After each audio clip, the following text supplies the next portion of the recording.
That's as good as me.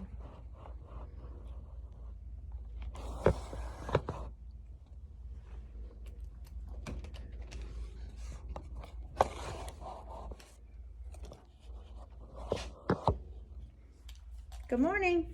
Good morning, Ms. Williams. How are you? Doing fine. How are you? I'm doing very well. It's a chilly Friday morning, but It good. sure is chilly. 20-something degrees this morning.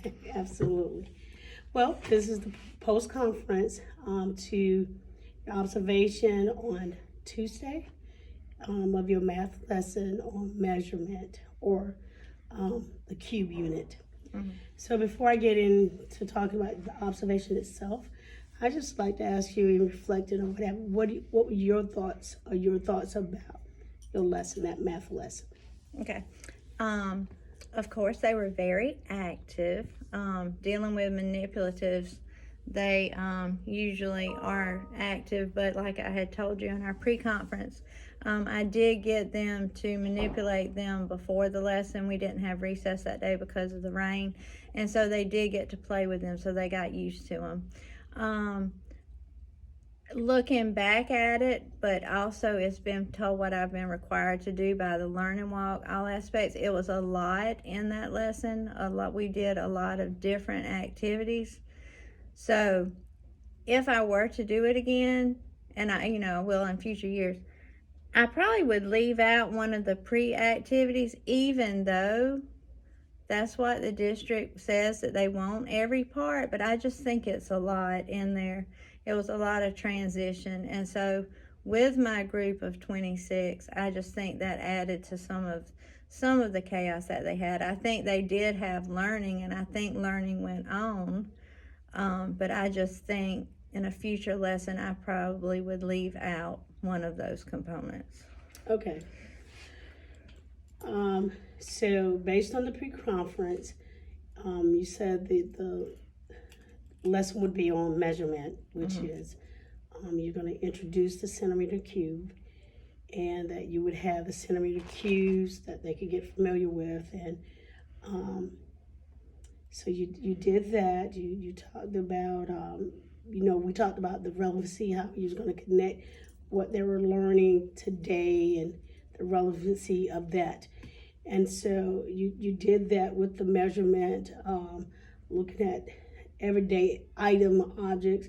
They had to practice in the book where they measure some things, and then you had real artifacts that you had already pre-planned for them. So your resources, your materials, your activities was on spot. They were there. Time was not lost with getting that, having students get what they needed to do their activities for the hands-on parts and the cubes and things. And so here again, you pretty much did everything you said you was going to do in the pre-conference. You mentioned the sprint, and when I came in, that's what you were working on, is the sprint. And I'm going to jump here and I jump back. And then you said about how big is a foot Yes. book. I did not do that after looking at the lesson, even though I think that's a really good book to introduce measurement, and I think I will use it in another lesson or just as a read aloud. I just realized I already had so much going on that I knew that book would take up time because it is a longer book. Okay. And in order to get the gist of the book, you have to read the whole thing. And so that's why I decided not to use how big is a foot. Okay, so that was an instructional call you needed to make for the time you were working and trying to get done. But it's good that you're thinking, and then you're integrating the literacy component into the math lesson. So cross-curriculum learning there with reading and the math. The sprint, my initial thought while they were doing the sprint, which was good, but my initial thought when you were checking the sprint and they had another activity to do, which was still centered around math. And so I kept trying to process that, okay, she's checking their sprint, they could have moved right into the lesson. And so I kept just processing that. My mind just kept coming back to that part of the class time. Right. And so I was like, okay, well, I can see how that will be motivation, that serves as motivation to students, where they're seeing in real time that whether I beat yesterday or I didn't beat yesterday. So I say, okay, maybe that's, that, okay. And then the math continue while you check that because they had another math activity to do. But also in that, which would be my refinement, is with the sprint, and it is motivating. I saw the kids and I saw their enthusiasm.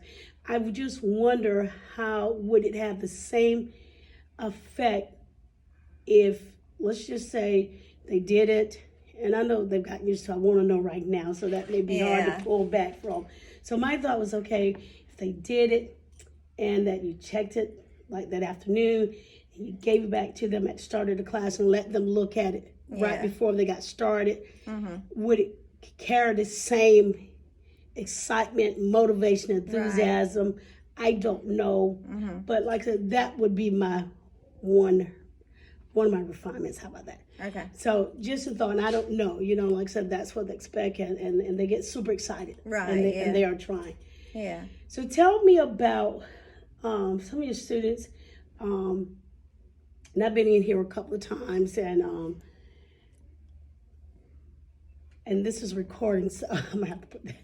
Tell me about some of your students who are not, or appear to be not as strong as some of the others. That's when I have to get them during the small group time.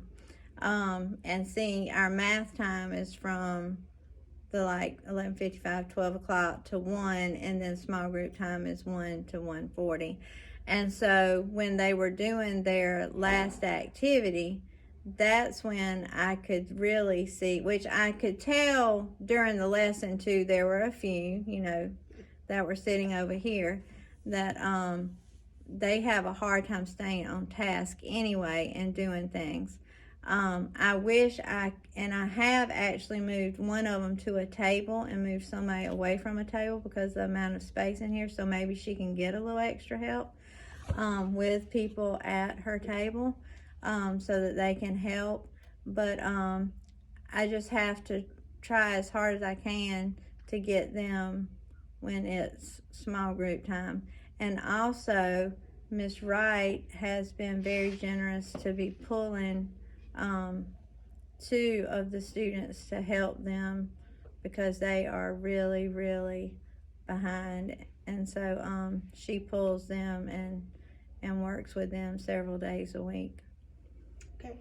Okay. Well, to that, those are my, speaking to the refinement, the students are struggling, and in that time, getting them to draw them into the lesson. Right. My reinforcement is the planning and the preparation and the hands-on, manipulatives and that getting them ready for learning.